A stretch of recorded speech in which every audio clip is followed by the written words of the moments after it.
用牙齿拉火车，用放屁来游泳。以下这些神奇的人类，个个都拥有惊人的超能力。2003年，马来西亚的一位建筑工人，仅是用自己的牙齿，就将260吨的火车从轨道上缓缓拉动。这次惊人的壮举震惊了在场的所有人。他不仅需要极强的肌肉力量，还需要一副坚固的牙齿。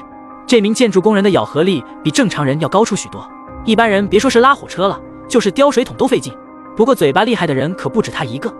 2014年，一位名叫杰克逊的替身演员在汽车轮胎下放置了一个巨大的气垫，随后他通过吹气的方式将这辆1.6吨重的汽车抬离地面。这惊人的肺活量远远超过普通人类，他还能轻易吹爆热水袋。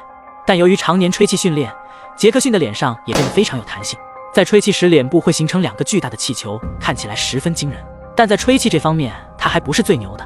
上个世纪，一个名叫普霍尔的年轻人在游泳时突然觉醒了一项特殊的超能力。他发现自己能通过收缩腹部的肌肉，将水流从屁股吸入自己的体内，然后再喷射出去。这就像个水泵，使他能在水下游动。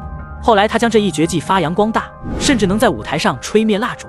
由于喷出的气体是吸入的空气，而不是肠道发酵产生的气体，因此并没有特殊的臭味，更不会燃烧。即使到今天，也是绝无仅有的神奇技能。然而这还不是最厉害的。一个名叫约翰的职业摔跤手，拥有传说中铁头功的实力。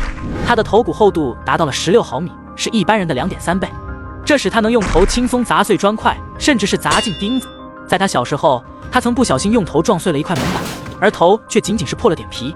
后来他还举办了一场头铁的挑战赛，结果11战全胜，对手被撞得头破血流，再也没人敢去挑战他。你还见过哪些特殊的超能力呢？